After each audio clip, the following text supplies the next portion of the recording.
Bonjour tout le monde et bienvenue à l'activité Connais-toi toi-même. C'est une activité d'impact qu'on fait ensemble tous les dimanches vers 11 heures, heure du Québec où je suis. On a commencé cette activité-là en octobre 2018.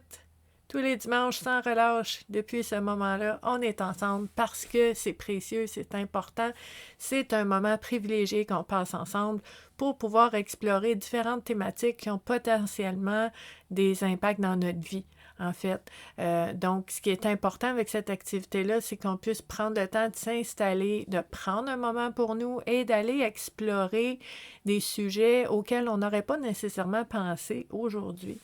Donc, pourquoi on fait ça? En fait, c'est que quand on a un défi, un souci, une problématique, souvent on a tendance à utiliser notre mental pour aller l'explorer. Donc, on va utiliser tout ce qu'on connaît déjà. On va utiliser tous les outils, toutes les astuces qu'on a dans notre coffre à outils, qu'on a monté là, à travers notre vie, à travers les épreuves, les événements. Donc, on a plein d'outils, on a plein de choses qu'on peut faire. Donc, on va fouiller dans notre coffre à outils. On va aller voir un petit peu différentes façons de voir les choses qui vont nous aider à peut-être trouver des solutions. Mais souvent, qu'est-ce qui arrive, c'est qu'on va vraiment réfléchir avec notre tête et à ce moment-là, notre cerveau va utiliser les données qu'il connaît pour pouvoir les analyser, évaluer, puis essayer de faire un plan d'action. Donc, notre cerveau aime ça. Le rationnel aime ça quand il y a un plan très bien défini. Puis c'est utile. À tous les jours, c'est utile. Sauf que il y a des moments où est-ce qu'on vit une situation nouvelle. Donc, notre cerveau n'a pas de point de repère. À ce moment-là, ce que ça fait, c'est qu'on peut avoir, par exemple, l'insomnie, des nuits blanches, à essayer de réfléchir, essayer de trouver une solution. Puis c'est difficile parce qu'on va ressasser, puis éventuellement, quand on ne trouve pas de solution, c'est ça qui arrive, c'est qu'on ressasse, puis qu'on va vraiment avoir des pensées récurrentes, puis ça tourne en rond éventuellement, et à ce moment-là, ça ne va pas nous aider à trouver des nouvelles solutions. Puis notre cerveau n'est pas capable de le faire parce que rationnellement, il n'a pas les données. Puis ce qui arrive, c'est que dans notre inconscient, à tout le monde, on a des blessures, on a des souvenirs, il y a des liens qu'on a faits, des interprétations, des événements, des perceptions, des relations. Et tout ça, ça se passe un petit peu en filigrane derrière le conscient. Donc, notre cerveau ne peut pas analyser ces effets-là qui sont pourtant en nous, donc qu'on porte en nous, mais dont on n'est pas conscient et qui ont des impacts dans notre vie à tous les jours quand même. Donc, ici, sur la communauté Vivre à coup de cœur, tous les jours de l'année, je vous propose des exercices, des réflexions, des informations, des occasions de partage, d'échanger ensemble, toujours en lien avec le bien-être, la santé mentale et notre cheminement personnel. Tous les jours de l'année, je vous offre ça. Le dimanche, ben, c'est un petit peu spécial. On va utiliser un outil spécifique pour nous aider à aller explorer l'inconscient.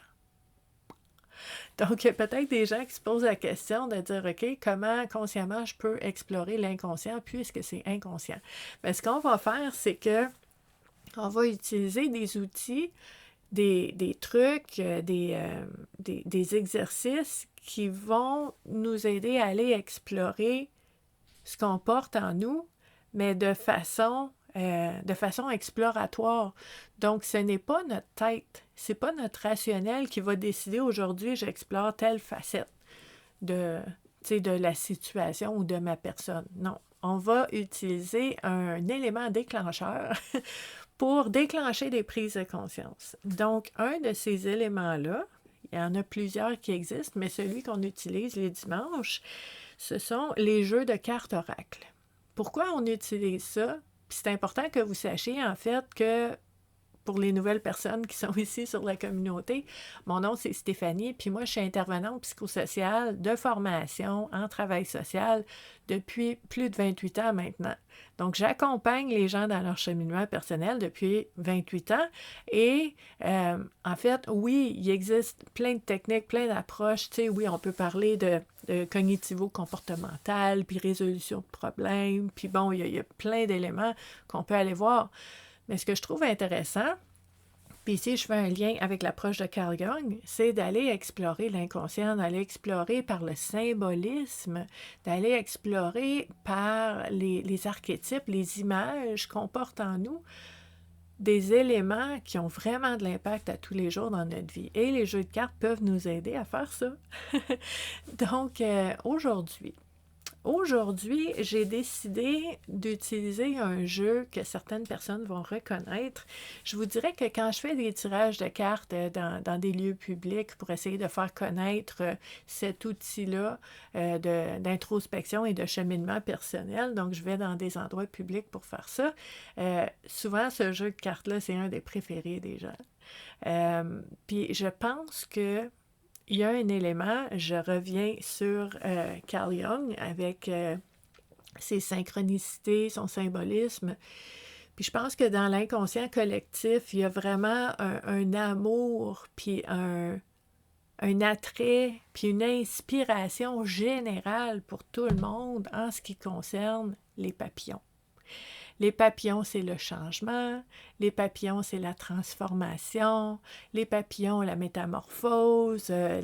L'alchimiste de transformer une chose en une autre, une situation ou un état, une émotion en une autre. Donc, le papillon, c'est un symbole très, très, très évocateur, puis qui parle vraiment beaucoup aux gens. Vous avez remarqué, on va utiliser ce jeu-là, les cartes papillons, donc pour le changement dans notre vie. C'est un jeu de cartes de Doreen Virtue. Pour ceux qui pataugent un petit peu dans le milieu des informations par rapport aux cartes oracle, vous savez que Doreen Virtue, depuis quand même plusieurs années maintenant, a renié tout ce qu'elle a fait. Donc, elle ne croit plus du tout à ce qu'elle a fait pendant plusieurs années où est-ce qu'elle utilisait les cartes, la spiritualité et tout ça. Elle a renoncé à tout ça, puis elle parle contre ça maintenant, puis c'est correct, on a le droit. Je veux dire, le changement, c'est le changement, puis elle a changé ses croyances, puis sa façon de vivre et de faire et de penser par rapport à ces choses-là. Ceci étant dit, un outil, c'est un outil. Un outil, on en fait ce qu'on veut. Donc, c'est ton intention, puis ce que tu fais avec, qui est important. Donc, d'utiliser ce jeu de cartes-là aujourd'hui aussi, c'est une façon pour moi de faire cette petite aparté-là, de dire, les outils qui nous font du bien à chacun de nous, on n'a pas nécessairement à avoir la cote, la popularité ou d'avoir les masses de population derrière nous qui disent comme nous pour que ce soit utile et que ce soit bon. S'il y a quelque chose qui vous aide, vous l'utilisez. Donc ça fait partie des approches qu'on va privilégier au niveau du cheminement personnel, de trouver chacun les outils qui nous font du bien à nous. Donc, on va utiliser ce jeu de cartes-là. Vous allez voir, en fait, il y a un livret qui vient avec le jeu de cartes. Les cartes sont en noir et blanc, puis on a à peu près, pour les personnes intéressées, à peu près 1,5 page d'informations par carte. Dans l'activité Connais-toi toi-même, on prend le livret et on le met de côté avec le boîtier. On en a parlé, on s'en sert plus. C'est pas que le livret n'est pas important, c'est que dans l'activité Connais-toi toi-même que moi je vous propose, on le met de côté parce que un des apprentissages puis des pratiques qu'on fait ensemble tous les dimanches, c'est d'apprendre à se faire confiance.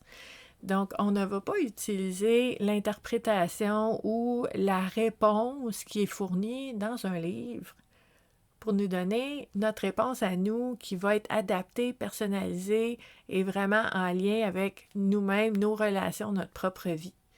OK? Donc, on ne prend pas la réponse, c'est quelqu'un d'autre. On va apprendre à se faire confiance. Donc, on va utiliser ce jeu de cartes-là et tout dépendant des thématiques qui vont ressortir, on va observer qu'est-ce qui émerge en chacun de nous. Donc, ta réponse va émerger de toi. Elle n'est pas à l'extérieur de toi. On met le livret de côté. Moi, le livret, je dis toujours, c'est des pistes de réflexion. L'auteur nous partage des pistes de réflexion. On peut le lire, mais on veut voir qu'est-ce que ça veut dire pour nous après. Donc, c'est une des choses importantes avec l'activité Connais-toi toi-même, c'est que on va se donner le temps de ressentir, on va se donner le temps au contact des thématiques qui vont ressortir, de voir ce que ça veut dire pour nous.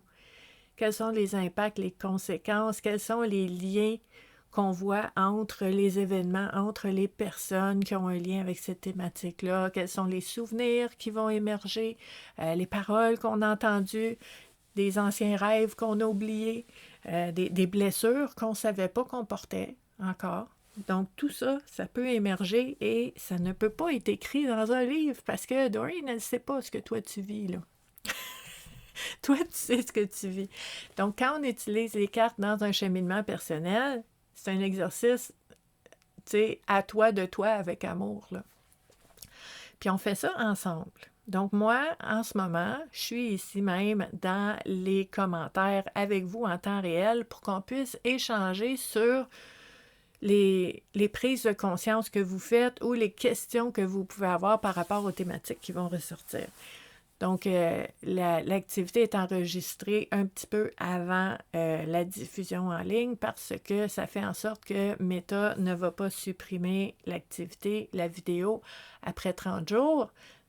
Meta supprime les vidéos en direct après 30 jours. Donc, ça a été le compromis de dire que je vais enregistrer la vidéo un petit peu d'avance et je vais être avec vous en temps réel dans les commentaires. C'est notre compromis.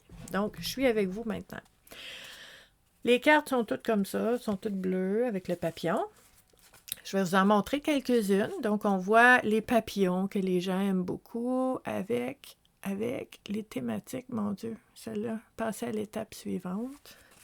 Donc, vous voyez pourquoi les gens aiment ces cartes-là. Donc, la carte des enfants adultes, la carte du courage. Je vous en montre quelques-unes. Accueillir la nouveauté. Donc, chacune des cartes a un papillon, un départ. Un départ, ça peut être quelque chose de nouveau qui commence, ça peut être « je quitte ». Donc, vous voyez comment la thématique du départ va avoir des conséquences ou des prises de conscience différentes pour chaque personne. Vieillir avec grâce. Donc, vous voyez pourquoi les gens aiment beaucoup, beaucoup, beaucoup ces cartes-là, sobriété, des beaux papillons partout, partout, prendre soin de soi. Donc, ici, on a le travail de deuil. Donc, on a vraiment plusieurs thématiques. Le pardon. Donc, il y en a qui sont plus légères, il y en a qui sont plus crunchy, croustillantes. Donc, on a les passe-temps ici. Vous voyez un petit peu c'est quoi les cartes. Donc, on va commencer. Je vais brasser les cartes en ayant l'intention que les 3 thématiques qui vont ressortir soient déclencheurs et provoquent en fait des prises de conscience qui soient intéressantes, importantes et pertinentes pour chaque personne qui regarde l'activité Connais-toi toi-même, mais aussi pour chaque personne qui va la regarder en rediffusion parce qu'elle reste en ligne. Donc, dans l'onglet vidéo de la communauté Vivre à coup de cœur et sur YouTube, vous allez trouver ces activités-là, Connais-toi toi-même. Donc, on a nos 3 cartes et on va explorer ça ensemble. Donc, la première carte qui est sortie, c'est la carte « Changer d'avis ». Changer d'avis. Donc, là, je vais vous montrer comment on fait pour aller explorer de façon vraiment personnelle chacune des thématiques. Et ça va être important quand vous explorez de ne pas fermer la porte, de ne pas être rigide. On veut explorer de façon large pour qu'on puisse avoir accès à tous les liens qu'on peut faire puis qui peuvent nous aider à faire des prises de conscience. Donc moi, quand je vois la carte « Changer d'avis », ben, je vous dirais que dans un cheminement personnel, on pourrait se poser la question, est-ce que, en ce moment, maintenant, là, est-ce que c'est possible que dans certaines situations, dans certaines relations, est-ce que c'est possible que je sois un petit peu dans la rigidité en ce moment? Est-ce que j'ai des croyances, puis c'est ça, puis c'est tout, puis c'est fini, puis on n'en parle plus? Tu sais, puis un cheminement personnel, ça implique beaucoup d'humilité, hein? Faut être capable de se regarder puis de dire, ouais, peut-être que dans certaines situations ou dans cette situation-là, j'ai tendance à être braquée, à être fermée, puis à être comme non. Ça c'est comme ça, puis ça c'est bien, puis ça c'est mal, puis d'être très, très, très rigide dans la façon de voir les choses. Puis après ça, on pourrait se poser la question, dans cette rigidité-là ou dans cette conviction profonde-là que j'ai, est-ce que je peux revisiter cette conviction-là puis juste aller voir si elle tient encore la route? Parce qu'il y a des habitudes qu'on a, hein? Il y a des réflexes qu'on a, le pilote automatique, ça existe dans l'être humain. On se pose même pas la question. Ça a toujours été, j'ai toujours pensé ça, j'ai toujours ressenti ça, puis je me pose plus la question, c'est ça. Mais de temps en temps, il faut se poser la question. Puis ça peut être vraiment utile parce que ça peut nous permettre de changer d'idée, de changer d'avis au besoin. Peut-être qu'il y a certains éléments que vous allez dire, ben ça, je suis convaincue, j'ai la conviction, puis c'est assez casé, c'est assez rigide, mais je me rends compte que c'est une valeur profonde. Puis de toutes les façons, toutes les facettes que je peux la revirer de bord pour essayer de l'explorer, je pense encore que c'est ça, puis que c'est quelque chose qui est bon pour moi, qui est bénéfique, qui m'aide dans la vie, qui me guide dans la vie. Puis là, ça se peut que ces éléments-là, tu les gardes. C'est correct. Quand on a une carte là, pour nous aider à explorer différents éléments, ça ne veut pas dire qu'on change d'idée sur tout, là, quand on a une carte comme ça. C'est qu'on veut revisiter. On veut aller explorer toutes nos croyances, nos convictions, nos rigidités, puis d'aller voir est-ce que ça tient toujours la route, est-ce que c'est toujours ça que je crois, puis est-ce qu'il y a des exceptions ou pas? Est-ce que je suis capable de voir qu'il peut y avoir des exceptions? Est-ce que je suis capable d'avoir une souplesse un petit peu là-dedans? Puis ça va aider à voir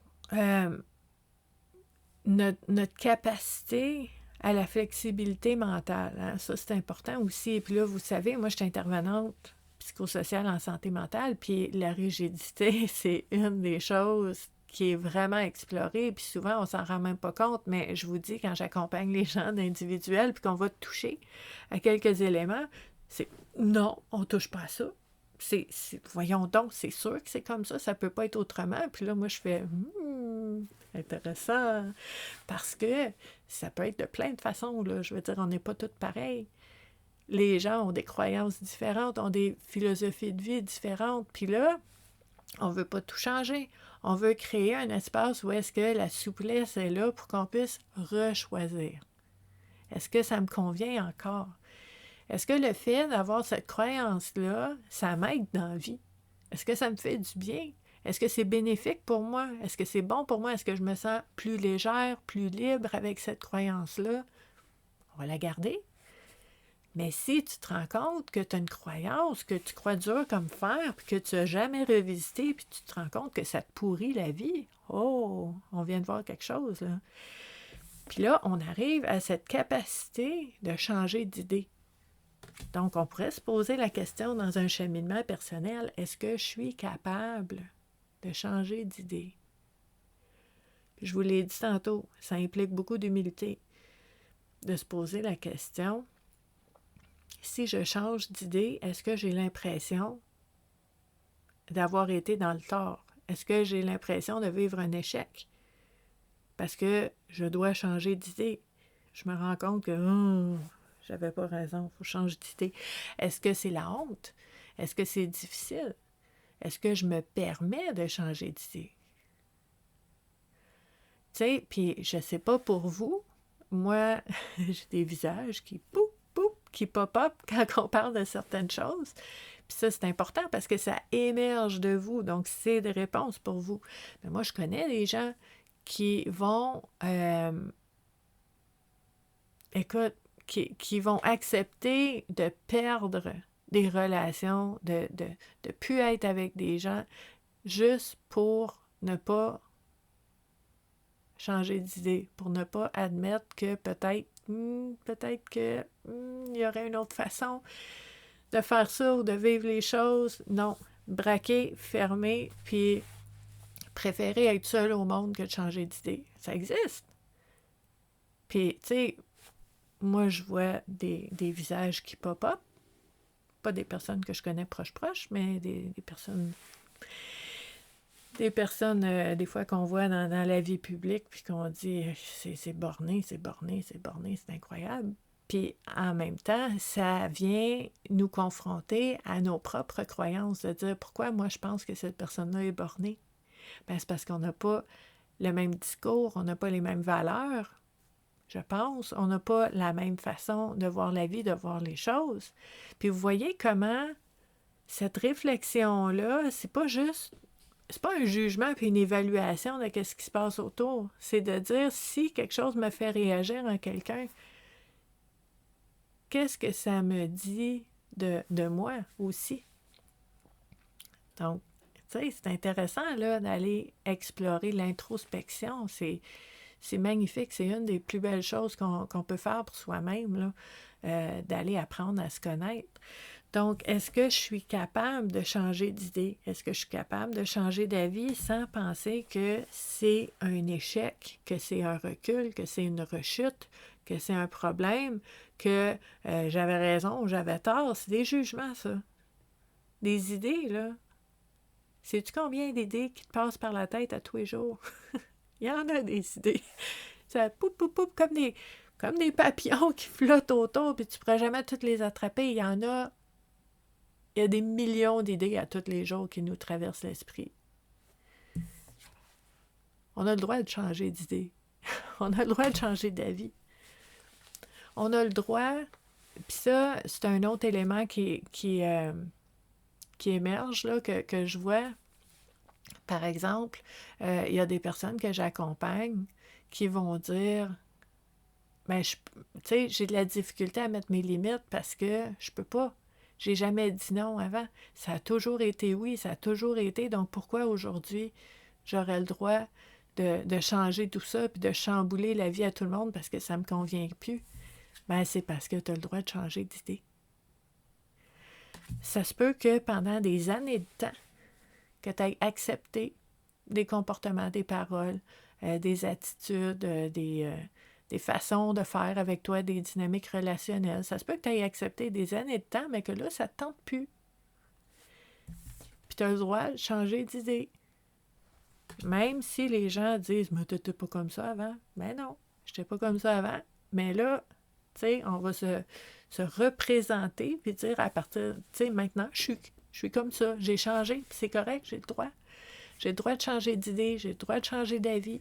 J'ai le droit de, je sais pas, moi, si quelqu'un te demande, veux-tu venir avec moi magasiner un jeudi après-midi, puis que tu dis oui, mais que mercredi soir, tu te rends compte que t'as une semaine là, vraiment lourde, puis tu rêves juste à, je sais pas, à te coucher tôt, à prendre un bain ou à lire un livre pour un peu t'évader, puis tu dis à la personne, ben finalement, je peux plus y aller avec toi cet après-midi. Tu as le droit de changer d'avis. L'autre personne a le droit d'être déçue. Puis je vous dirais que ça, c'est un des éléments qui va souvent avoir de l'impact dans nos décisions, c'est que c'est l'inconfort. Tu sais, c'est de dire, ben si je reviens, puis je dis non, alors que j'ai dit oui, mais ça ne me convient plus maintenant, ça va créer de l'inconfort. Je ne serai pas bien de faire ça, puis l'autre personne va être déçue, elle ne sera pas bien non plus, donc autant y aller. Ben oui, mais ça serait ça, hein, quand on ne veut pas être là. Puis, je le dis souvent, hein, vous savez, ce n'est pas parce que quelque chose est inconfortable que c'est pas bon.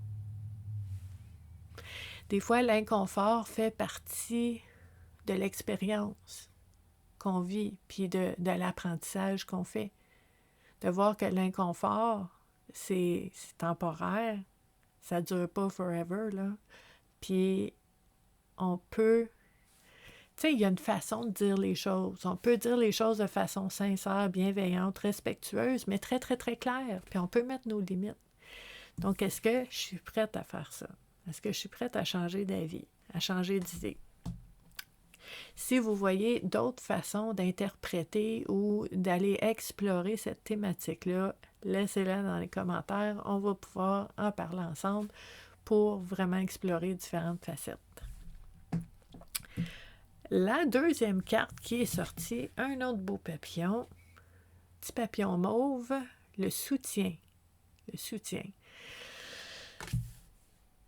Cette carte-là, pour moi, la première chose que je vois, c'est cet élan que l'être humain a souvent de vouloir être responsable, de vouloir être autonome, indépendant, de montrer qu'on est capable. Je suis capable, j'ai pas besoin d'aide, je vais y arriver, je sais quoi faire, j'ai un plan. C'est pas facile, mais je vais me coucher plus tôt, puis je vais faire ce qu'il faut, je vais y arriver. Puis c'est beau, puis c'est correct tout ça, parce que ça démontre une belle capacité d'automotivation, puis le cheerleader intérieur là, qui dit t'es capable, puis en plus t'es capable de le nommer aux autres. Je suis capable, j'ai pas besoin d'aide, inquiétez-vous pas, je vais y arriver. Voyez-vous le danger avec ça? Je vais juste le dire, puis on parlait de flexibilité tantôt, de souplesse. Est-ce que je suis capable de reconnaître les moments où est-ce que, oui, je suis capable, mais je ne suis pas obligée de le faire toute seule. Je peux tout faire. Je peux m'organiser, je suis débrouillarde, responsable, autonome, indépendante, je suis vraiment, j'ai la capacité, oui, mais où c'est écrit qu'on doit tout faire toute seule, même si tu es capable. C'est pas plus le fun de le faire avec quelqu'un d'autre. Premièrement, c'est moins plate. Deuxièmement, le soutien, ça fait du bien. Ça fait du bien de ressentir que j'ai quelqu'un avec moi pendant que j'avance un projet ou que je fais quelque chose. Ça fait du bien de savoir qu'il y a des gens qui sont là, qui sont à côté de moi, puis qui peuvent m'aider. On peut déléguer, on peut dire oui, je suis capable de faire ça, mais ça serait beaucoup moins lourd. Ça irait beaucoup mieux, puis ça serait beaucoup moins long si j'accepte d'avoir de l'aide. Puis là, ce qui me vient à l'esprit, c'est que on va pas demander de l'aide à n'importe qui. Parce qu'on connaît notre monde. Hein? Puis là, si vous voyez des visages, prenez-les en photo dans votre esprit. On ne veut pas l'oublier. Il y a des gens, puis ça fait rire bien du monde quand je dis ça, là. Mais vous et moi, là, on a des gens dans notre vie qu'on connaît, qu'on apprécie, puis que ces personnes-là, on va leur parler de la météo, puis de notre recette de sauce à spaghetti préférée, de ma nouvelle invention de soupe avec des restants dans le frigo. Parler de ça volontiers avec certaines personnes, mais je ne vais certainement pas parler à ces personnes-là de mes états d'âme, de mes défis, de mes épreuves, puis de mes doutes, de mes inquiétudes, parce que je connais ces gens-là. Vous connaissez ces gens-là.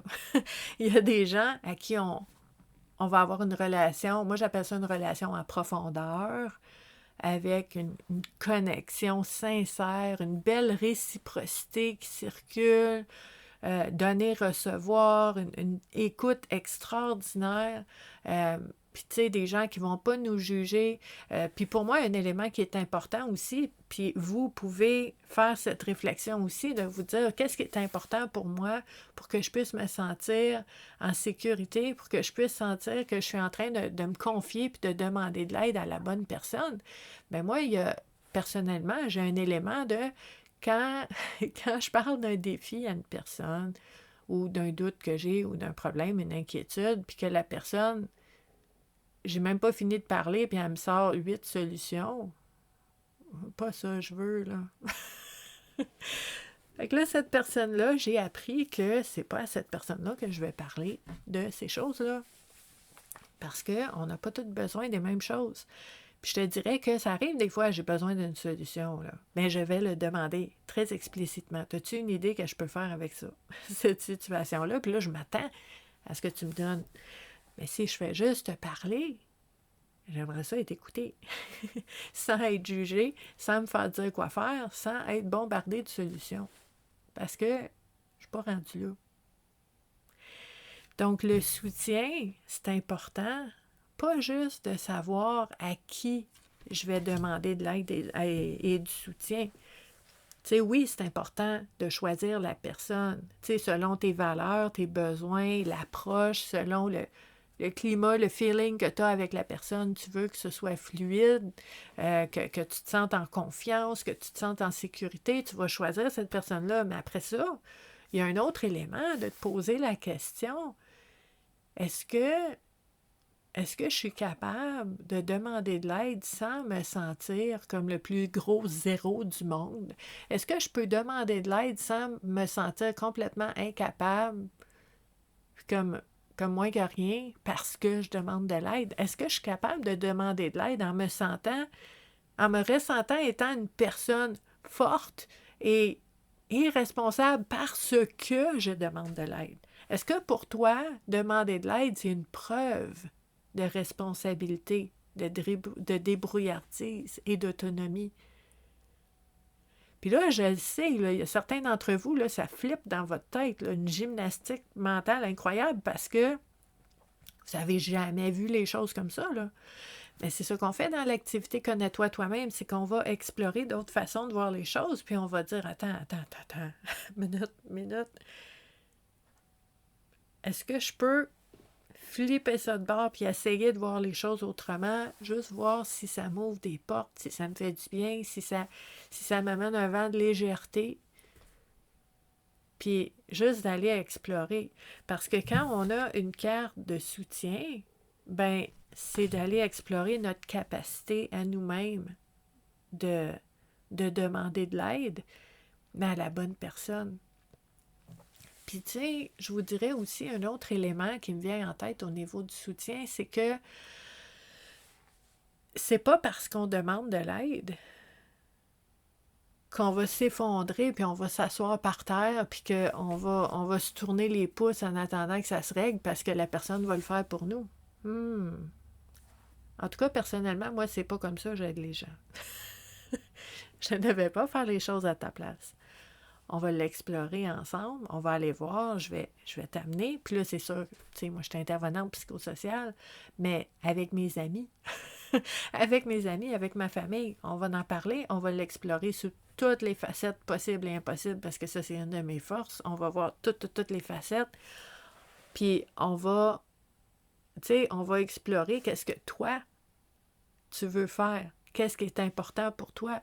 Puis là, si ça implique 12 démarches, ça se peut que je t'aide, puis j'en prenne une ou deux, là. Que toi, tu vas me dire, tu peux-tu faire ça? Parce que c'est comme ça que je peux t'aider. Puis ça veut dire, un autre élément à aller explorer en soi-même, est-ce que je suis capable de faire des demandes claires? Est-ce que je suis capable de nommer mes besoins? Clairement. Pour que les gens sachent exactement qu'est-ce qu'ils peuvent faire pour m'aider. Parce que si, là, en bon québécois, on va dire, si tu pètes une coche, là, tu pètes un plomb, là, puis c'est la crise totale, puis là, j'ai besoin d'aide, on ressent. Moi, puis tout le monde autour de toi, on ressent que tu as besoin d'aide, mais il n'y a pas un chat qui sait quoi faire. De quoi tu as besoin? Puis là, c'est la panique. C'est important que tu puisses déterminer de quoi tu as besoin, puis que tu puisses le nommer après. Donc ça, c'est un autre élément à aller explorer. Est-ce que je suis capable de reconnaître et de nommer mes besoins pour que les gens puissent m'aider? Ça, c'est super important. Puis, quand je regarde la carte de soutien aussi, ce que je vois avec cette carte-là, ça peut être l'envers de la médaille, parce que moi, je travaille beaucoup avec des sauveurs. Hein? des sauveurs, qui ont une cape de Superman dans le dos, puis ils vont observer, ils vont scanner l'environnement pour essayer de voir, oh, il y a un besoin là, je pense qu'il y a peut-être un besoin, je vais aller le régler. La personne n'a rien demandé, elle n'a rien dit, mais il y a des régleurs de problèmes, il y a des gens qui veulent aider, puis qui sont là, puis qu'après ça, quand ils n'ont pas la reconnaissance, ils n'ont pas la gratitude, ils n'ont pas le merci, quand ça revient pas, quand moi j'ai besoin d'aide, il n'y a personne qui est là. Bien là, il y a du ressentiment, puis il y a de la colère, puis il y a de la déception. Puis ça devient très, très, très lourd et très difficile parce que, puis si vous êtes comme ça, c'est important avec humilité de le remarquer aussi, de dire, moi, je vis beaucoup de frustration parce que j'aide beaucoup, puis je donne beaucoup, puis je reçois jamais rien. Bien, il y a un élément d'aller vérifier, est-ce que je suis capable, on parlait d'inconfort tantôt, est-ce que je suis capable d'être présent avec un sentiment d'impuissance, puis de dire, je peux pas tout régler. Je peux faire des choses, mais je peux pas tout faire. Puis je peux pas tout faire toute seule. Donc, de choisir aussi à qui je vais offrir mon soutien. Si tu aides une personne de toutes les façons créatives et imaginatives que tu peux visualiser pendant des jours, des mois, des années de temps, puis que la situation ne change jamais, est-ce que tu es en train d'aider?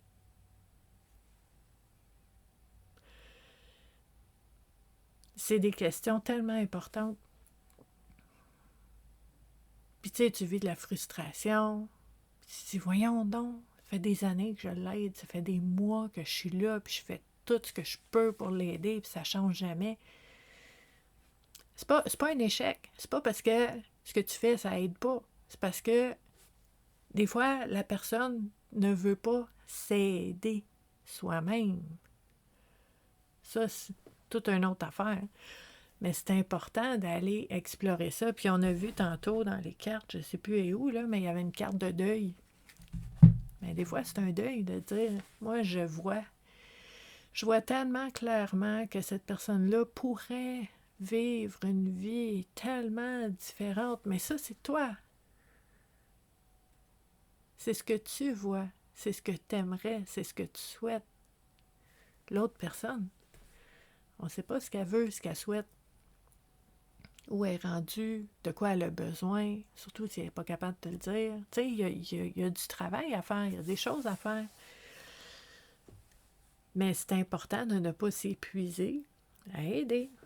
Fait que ça, un autre élément avec notre belle carte de soutien. Si vous voyez d'autres choses, dans les commentaires, on en parle. La troisième carte, ok, je l'aime beaucoup, c'est un bel exemple, en fait, de comment on peut vraiment avoir différentes facettes d'une même thématique. Donc, je suis super contente qu'elle ait sorti cette carte-là. C'est la carte du changement de régime. OK. Fait que là, on n'utilise pas de livret, hein? On voit ce qui émerge pour chacun de nous. Là, il y a différentes personnes qui vont aborder différents éléments de cette thématique-là. C'est 3 mots, mais on peut les voir de plein de façons différentes. Donc, dans un cheminement personnel, on pourrait se poser la question en lien avec la thématique du changement de régime alimentaire. Est-ce qu'il y a des choses que je pourrais changer pour mieux m'alimenter? Changement de régime, est-ce que je pourrais mieux manger? Est-ce que je pourrais boire plus d'eau? Est-ce que je pourrais ne pas, ça c'est important, ne pas nécessairement aller sur Internet puis voir les bons aliments puis les mauvais aliments parce que chaque corps est différent. Est-ce que je peux apprendre à connaître mon corps et comment mon corps réagit quand j'ingère différents aliments pour pouvoir choisir ceux qui me font du bien? C'est pas nécessairement de suivre, je sais pas moi, un régime méditerranéen ou un régime de ci ou de ça. Non, c'est de voir qu'est-ce qui me fait du bien et de faire ça. Donc, il y a un travail intérieur à faire, d'aller ressentir qu'est-ce qui m'apporte de la légèreté, de l'énergie, qu'est-ce qui me fait du bien. Puis à ce moment-là, changer de régime alimentaire dans ce cas-ci pour aller chercher plus de concentration, plus d'énergie, plus de légèreté, plus de bien-être. Ça, c'est une façon qu'on pourrait explorer le changement de régime. Une autre façon qu'on pourrait explorer le changement de régime, ça pourrait être le régime moteur, la vitesse, le rythme.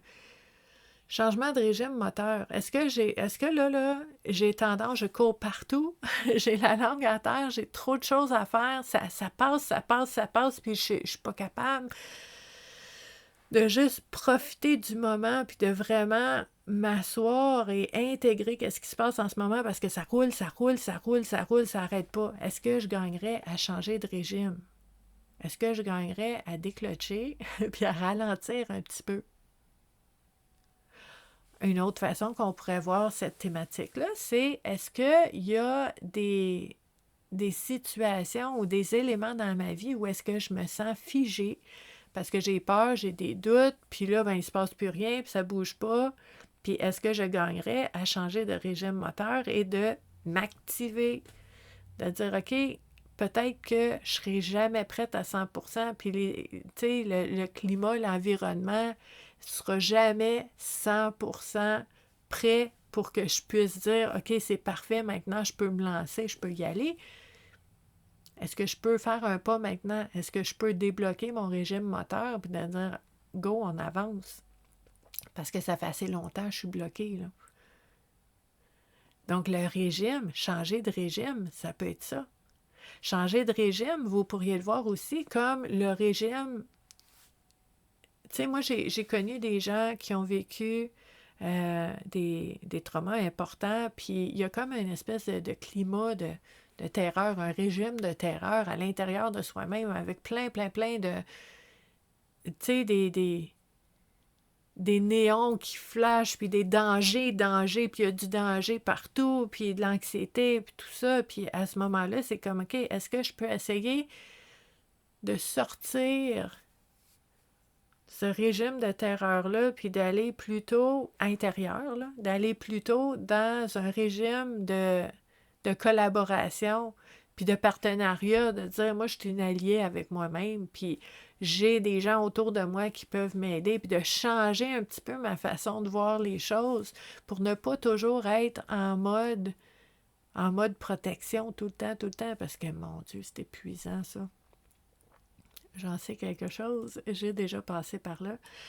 Donc, j'ai une grande sensibilité aussi pour les personnes qui vivent ce type d'anxiété-là, une espèce de climat de danger qui est toujours activé à l'intérieur. C'est vraiment pas drôle.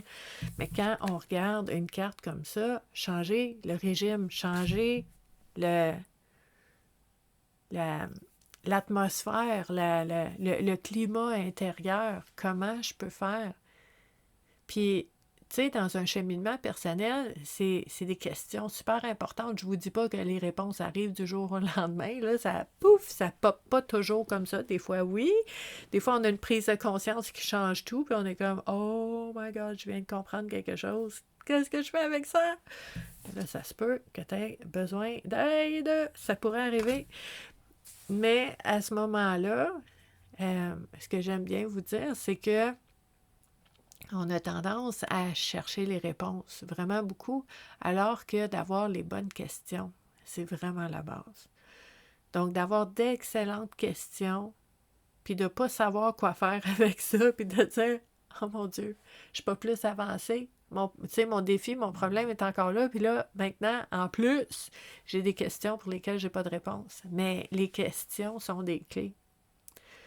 Puis des fois, ça prend du temps, puis il faut laisser mijoter, mais les questions, c'est vraiment, vraiment précieux. Parce que ça va ouvrir la porte à des réponses qui vont émerger éventuellement. Donc, n'hésitez pas, il ne faut pas avoir peur des questions. Même si quelque chose émerge de vous, puis vous ne savez pas quoi faire avec, c'est correct. Je vous l'ai dit tantôt, l'inconfort, c'est pas nécessairement signe d'une mauvaise chose. Je vais dire, OK, là, j'ai une excellente question, puis je ne sais pas quoi faire avec ça. Point. C'est la vérité. C'est ça qui se passe. Et je continue ma journée.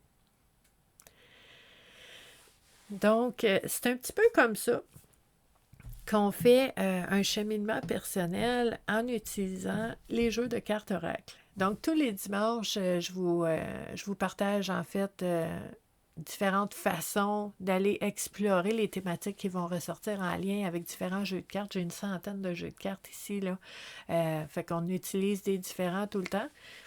Puis j'ai envie de vous dire que si vous arrivez dans quelques heures, quelques jours, quelques semaines, quelques mois, quelques années, puis que cette activité-là vous parle, n'hésitez pas à commenter et à faire remonter l'activité dans le fil parce que moi, j'ai toujours cru qu'il n'y a pas de hasard, puis que si pour vous, il y a quelque chose d'important à aller puiser là-dedans, si pour vous, il y a un élément à explorer qui est important pour vous, ben c'est parce que probablement c'est important pour quelqu'un d'autre aussi. Donc, n'hésitez pas euh, à, à faire revenir cette activité-là quand vous en avez besoin. Si vous avez apprécié, vous pouvez partager l'activité sur vos réseaux sociaux et de toute façon, on se revoit dimanche prochain pour une autre activité Connais-toi toi-même. Merci beaucoup d'avoir été là, puis je vous dis à la prochaine. Bye!